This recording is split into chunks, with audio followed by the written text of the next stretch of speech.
Bonjour Fabien et bienvenue dans ma petite ville chérie qui est Rodez en Aveyron.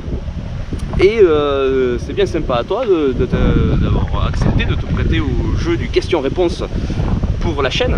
Merci à toi de m'avoir invité, toujours avec plaisir. Avec grand plaisir pour moi aussi. Je crois savoir que ça fait longtemps que tu suis en plus mes petites vidéos. Donc, tout à fait, je suis un fan de la première heure du Capitaine France. Il faudra un jour que je fasse un sujet particulier sur ça. Avec plaisir. Aujourd'hui c'est toi qui vas être la vedette et tu vas donc un peu nous présenter ton futur club, puisqu'il n'est pas encore créé à ce que j'ai compris, il est en cours. Je crois qu'il y a les statuts qui ont été préparés, l'affiliation, tout ça. Et présente-nous un peu la ville où le club va naître et qu'est-ce qu'on va pouvoir découvrir dans ton club. Alors moi je viens d'une ville qui s'appelle Boulogne-Billancourt dans le 92, les Hauts-de-Seine, donc en Île-de-France.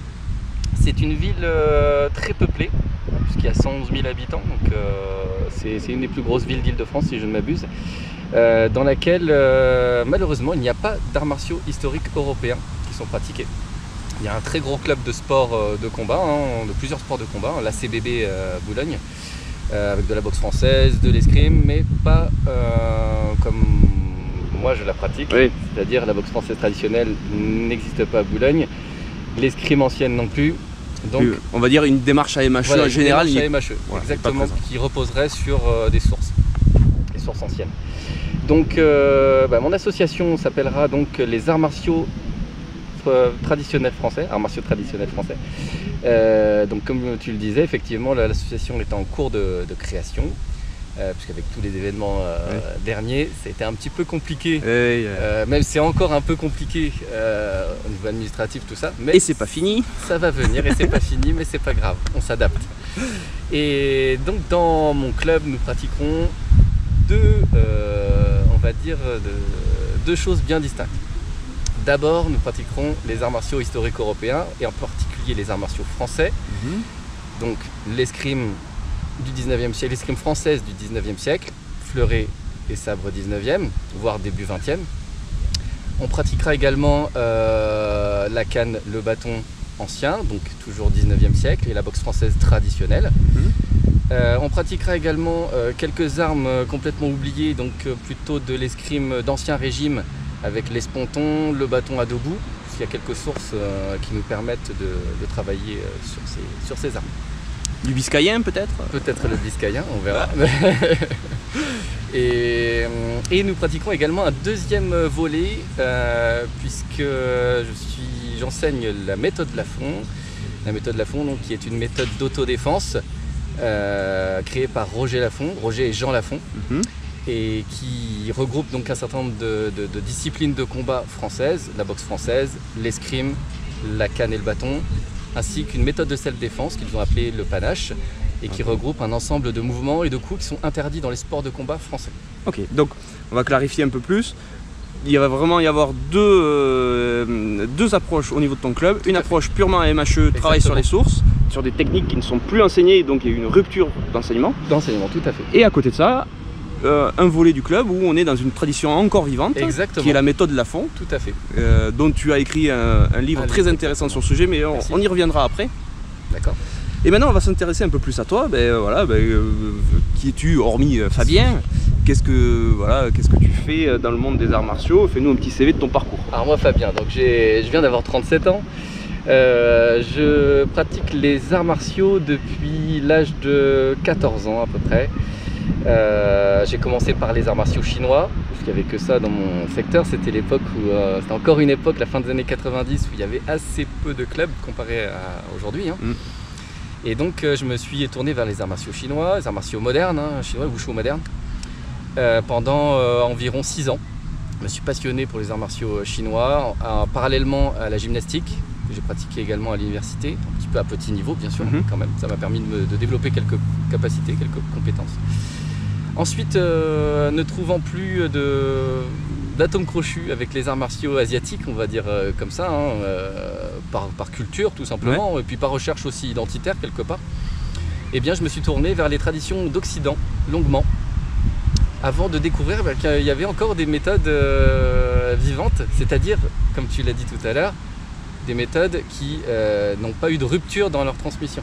Et c'est la particularité de la méthode Lafon, qui, même si elle est moderne, puisqu'elle est adaptée à notre temps, on va dire, eh bien, sa transmission est ininterrompue, puisque Roger Lafon donc, a appris de son père, qui est né quand même à la fin du 19e siècle, 1880 si je ne m'abuse, et que lui-même avait appris de son grand-père, qui était maître d'armes militaire. Donc une longue tradition familiale. Une longue tradition familiale, et aussi autre que familiale, puisqu'ils ont appris aussi avec des professeurs très réputés de leur époque.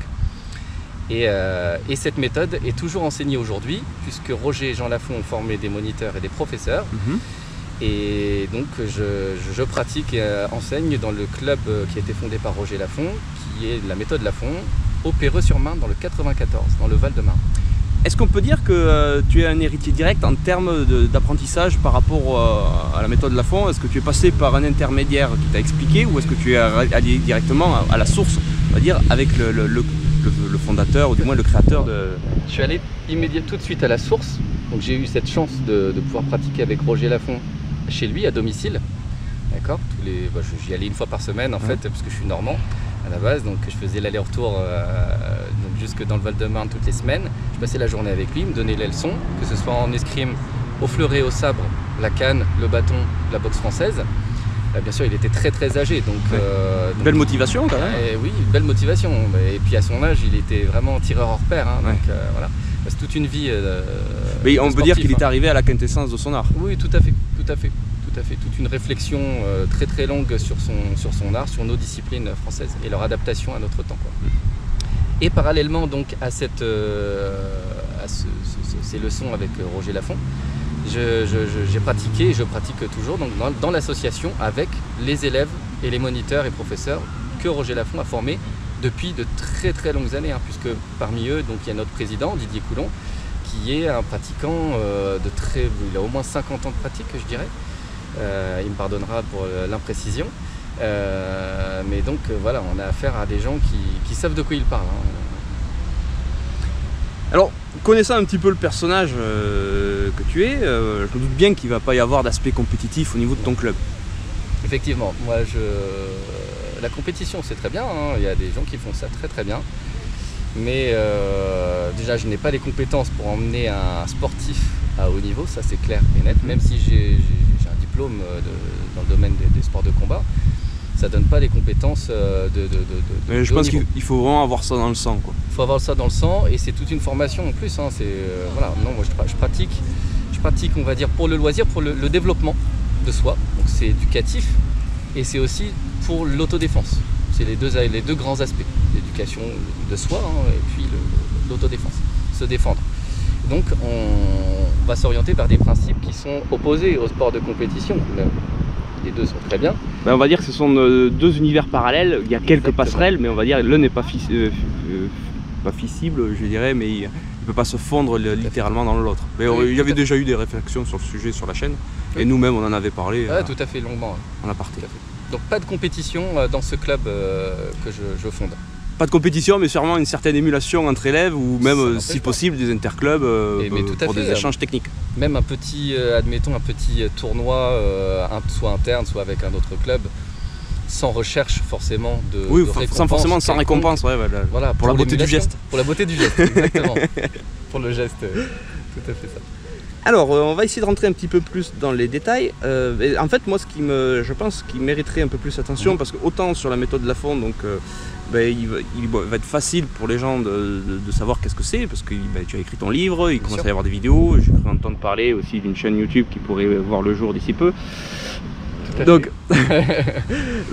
par contre, ce qui pourrait un peu plus intéresser les gens qui ont un affect avec les arts martiaux français, ce sont les arts martiaux français, mais avant la Révolution, les arts martiaux royaux. Ah oui, l'ancien régime du coup. Voilà. Alors explique-nous un peu tout ça. Là ça devient effectivement un peu plus complexe, parce que les traités, donc il y a des traités qui ont été écrits, que ce soit pour les arts militaires ou même pour des arts de duel, donc civils. Mais c'est vrai que l'accès au traité est peut-être moins évident, puisque au 19e siècle, on a quand même eu des traités qui ont été réédités là, récemment, il y a quelques années, par Émotion primitive par exemple, qui permet donc une visibilité. On aimerait qu'ils en sortent plus même. On aimerait, malheureusement c'est pas le cas, mais c'est pas grave. Quant aux arts du 18e, 17e, voire du 16e siècle, c'est pas du tout le cas. Donc il va falloir aller chercher ces traités dans les archives, que ce soit sur Gallica, c'est très bien fait pour ça. C'est même, moi je m'en sers énormément. Il n'y a pas que Gallica, hein. Google également met à disposition des traités anciens. Et donc je suis allé chercher quelques traités comme celui que je suis en train de lire actuellement de Jean-Georges Pache, et qui présente, même si ce n'est pas une source on va dire française, hein, puisqu'il n'était pas français, il présente quand même le bâton à deux bouts et la demi-pique qu'il présente comme étant des disciplines purement françaises, typiquement françaises. Donc on va dire c'est un rapport d'un étranger, on va dire, par rapport à quelque chose qui est très connu chez nous, et dont on a tout oublié. Et dont on a tout oublié, et qui ont fait l'objet de certaines recherches par des professeurs de canne ou de bâton. Mais Olivier Dupuis, je crois, a bien travaillé dessus, mais je crois que tu t'aides un peu de ses travaux. Alors exactement, je me sers un petit peu de ces travaux qui sont en ligne, hein, sur internet. Et donc je m'efforce d'essayer de reconstituer le mouvement, hein, que dans une démarche historique, d'arts martiaux historiques européens. Alors sans aller dans les détails, parce c'est pas trop le sujet de l'interview, mais je pense que ça peut être intéressant pour de futures vidéos. Est-ce qu'on peut dire qu'il y a une continuité traditionnelle, de tradition française entre la monarchie et la République, puis l'Empire, puis jusqu'à nos jours? Est-ce qu'on peut dire qu'il y a une tradition continue qui a toujours existé et qui n'a jamais disparu? Ou est-ce que ça apparaît comme ça de nulle part et ça disparaît sans dire bonjour? Ah non, rien n'apparaît ex nihilo, c'est normal, hein. On s'inscrit dans une continuité. L'histoire, c'est une continuité. On va dire qu'il y a des rebondissements dans l'histoire, mais une rupture totale, ça me semble peu à moins qu'il y ait une mort, malheureusement comme la mort des maîtres en 1914 et 1918, où là on a une rupture forcée, on va dire. Tout à fait. Et encore, ça a survécu. Mais on va dire, la Révolution n'a pas du tout annihilé la tradition martiale française, et on la retrouve, c'est elle qui a forgé les armes de l'Empire. Tout à fait. Après, la tradition s'adapte. C'est même sa nature en fait, à la tradition. La tradition, contrairement au vocable moderne, on voudrait que la tradition soit figée, pas du tout. La tradition, justement, elle est là pour évoluer, pour s'adapter au temps. Donc forcément, l'image des militaires, par exemple, donc ils s'adaptent à l'armement qu'ils ont à leur disposition, qui sont aussi élaborés pendant leur temps, ce qui est logique. Donc il y a une transmission, il y a une continuité, mais avec des changements nécessairement. Évidemment qu'aujourd'hui, on ne va pas pratiquer l'esponton, par exemple, ou la baïonnette même. Comme, on n'aura pas du tout la même approche. On n'aura pas du tout la même approche. Mais c'est amusant de voir le glissement de sens du mot, de tradition, qui était quelque chose de vivant à quelque chose de figé. Et de péjoratif, je dirais. Oui, ça peut être. C'est limite un gros mot pour certains. C'est un gros mot pour certains. Donc, tout à fait. Et ils seront pas contents d'être sur la chaîne. Non, et moi en plus j'utilise le terme de traditionnel donc, dans l'intitulé du club et de ma chaîne YouTube, donc qui va bientôt apparaître. Mais c'est parfaitement assumé, hein, pour moi, et s'il faut j'expliquerai. Oui, mais de toute façon je pense que c'est à nous d'aller au devant et de provoquer un petit peu le clash pour expliquer, parce que sinon les gens resteront dans leur énergie. Tradition n'est pas opposée à évolution. Exactement. Au contraire même. Exactement. Alors maintenant on va voir un petit peu au niveau de ton positionnement, on va dire plus matériel, on va dire, mais par rapport à ta ville. Quel est est-ce que les AMHE, ils connaissent pas, est-ce que tu penses que tu pourrais avoir une aide, au moins une certaine reconnaissance par la mairie ou quelque chose comme ça, ou tu sais que tu es seul contre tous et que tu devras te démerder? On n'est pas seul contre tous, je pense que c'est une ville, on a la chance d'avoir à Boulogne une mairie qui est assez ouverte d'esprit et qui aide beaucoup, que ce soit les associations, les entrepreneurs. Et non, je pense qu'on n'est pas seul du tout, hein. Après, c'est toujours la même chose. Faut parler, faut expliquer ce qu'on fait, faut essayer de lever le voile sur des termes qui peuvent faire peur parfois, comme le mot arts martiaux, il fut un temps où le terme d'arts martiaux faisaient penser à des tueurs, ce qui n'était pas du tout, Oui, le cas. ou même ce que tu m'expliquais, le glissement de sens du terme entre arts martiaux n'était que asiatique à une certaine époque en France, alors que non.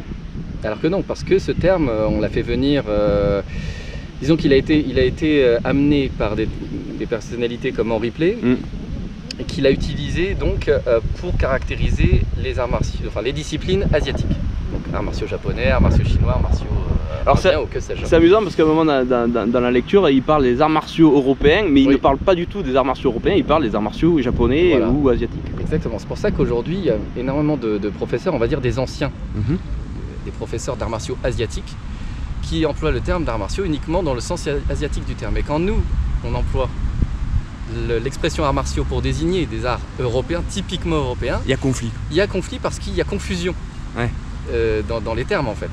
Parce qu'on n'a pas la même définition, on n'y met pas le même sens. Ok. Tout simplement. Je pense que ça peut être intéressant de développer ce genre d'explication histoire de clarifier une bonne fois pour toutes. Et puis voilà, au moins on donnera notre avis, même si on ne nous l'a pas demandé. Après, ce qui est intéressant, oui, même si on ne nous l'a pas demandé, effectivement. Après, ce qui est intéressant, c'est d'utiliser une expression qui est admise comme étant asiatique pour faire comprendre quelque chose qui est européen. Si demain je monte un club et que je l'appelle art militaire traditionnel français, on trouverait ça bizarre. Pourtant, c'était l'expression, ça se rapproche plus des expressions qu'on utilisait. Ça décrira exactement ce que tu fais. Voilà. Alors que arts martiaux, c'est déjà plus ouvert au public. Donc pourquoi pas, c'est une affaire de communication, les mots sont là pour... là aussi, il va falloir s'adapter à ce que comprennent les gens par rapport aux mots qu'on emploie. Et effectivement, moi je vois pour mon club, je suis en train de faire une expérience.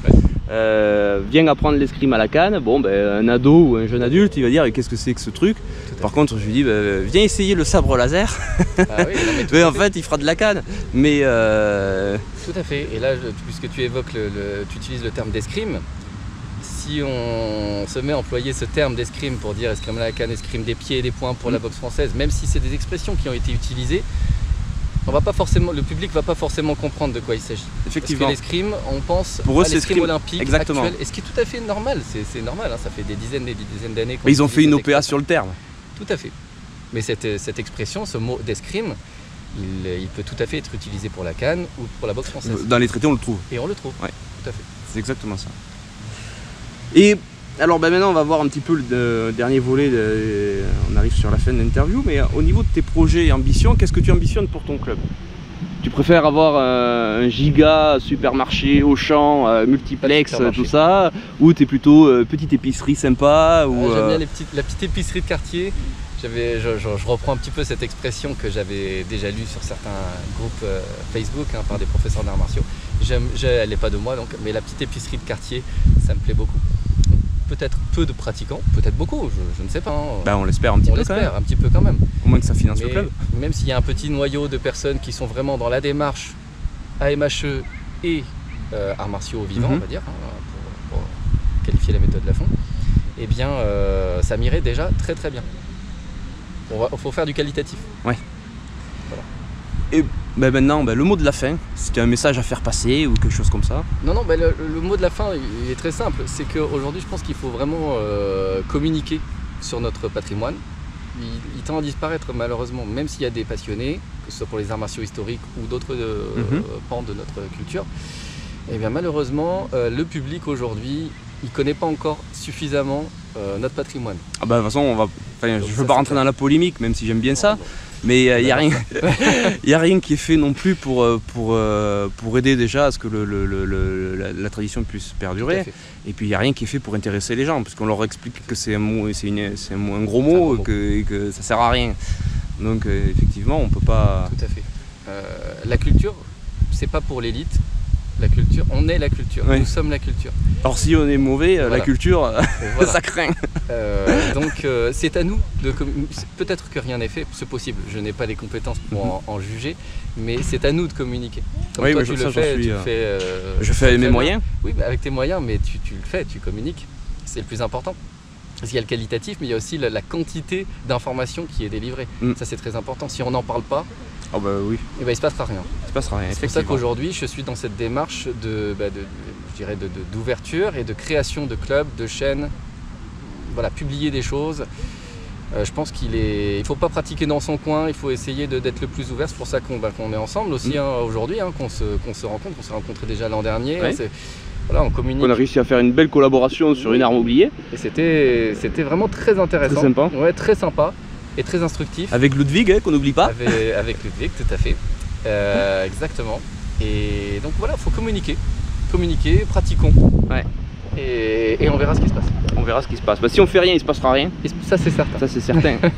Et si on tente quelque chose, peut-être. Mais je m'aperçois, moi, par rapport à mes élèves, parce que comme j'expliquais, j'avais changé de club. Ouais. Donc j'ai eu affaire à des gens qui vraiment ne connaissaient absolument pas l'existence de tout ça. Et ben, non seulement ils se sont pris au jeu, mais en plus ils aiment, quoi. Et j'ai l'impression qu'ils arrivent à ressentir un petit peu ce fil tendu qui était derrière. Ils arrivent à retoucher un peu leurs ancêtres. Quelque part. Ils effleurent un peu. Il y a quelque chose qui se fait, quoi. Ils arrivent à faire un lien autre que par le livre et l'image avec ce que pouvaient vivre leurs ancêtres. Dans la pratique. Ah, mais je pratique les mêmes gestes que ce que faisait probablement mon ancêtre, ou si c'était un paysan, il le faisait avec le bâton. Si c'était un bourgeois, peut-être à la canne ou à l'épée. Oui, donc quelque part, il y a une chaîne et ils s'aperçoivent que cette chaîne, elle n'a pas été rompue. Exactement. Et d'ailleurs, c'est exactement la réflexion que je m'étais faite en recevant la leçon de Roger Laffont. Je trouvais vraiment qu'il y avait un anachronisme avec notre temps. C'est-à-dire qu'en face de moi, j'avais quelqu'un qui avait vécu, on va dire, l'ancienne époque. Qu'est-ce qu'il avait vécu? Il avait vécu, voilà, on va dire l'ancienne époque pour faire court. Mais je sentais justement, on ressent cette filiation. Ouais. On le ressent. C'est pas simplement une généalogie. C'est pas simplement des noms sur un papier. C'est pas des vieilles photos en noir et blanc. Voilà, tel professeur enseignait à tel professeur, qui enseignait à tel professeur. Non, on est en face de soi un être vivant, un être humain qui nous transmet quelque chose à nous qui sommes êtres humains. Des gens qui avaient des émotions, qui avaient des ressentis, des idées. Tout ça, ça passe. C'est pas anodin. Ouais, non, mais tu as raison. Et pour ton livre, on peut le trouver où? Alors mon livre, directement auprès de moi ou de l'association Méthode R.J. Laffont. Okay. Donc là, il y a un site internet. C'est très simple, il suffit de taper Méthode Laffont sur internet. On tombe tout de suite sur le site internet et avec le petit onglet qui nous permet d'entrer en lien avec moi. Ok, tu me donneras les coordonnées de tout ça et je mettrai ça en description dans la vidéo. Tout à fait. Pas de souci. Ce qui permettra aux gens du côté de Boulogne-Billancourt de prendre contact avec Fabien pour venir découvrir les arts martiaux traditionnels français. Avec grand plaisir. Bon, en tout cas, merci beaucoup à toi pour cette interview. J'espère que le cadre t'a plu. C'est pas tout le monde qui a eu droit. J'adore Rodez, donc il n'y a pas de... Et donc, pour tous les autres, passez une bonne été. Je pense que j'essaierai de sortir la vidéo en août, assez vite. Passez un bon été et puis entraînez-vous bien, amusez-vous bien et à la prochaine. Merci beaucoup. Ciao. Ciao.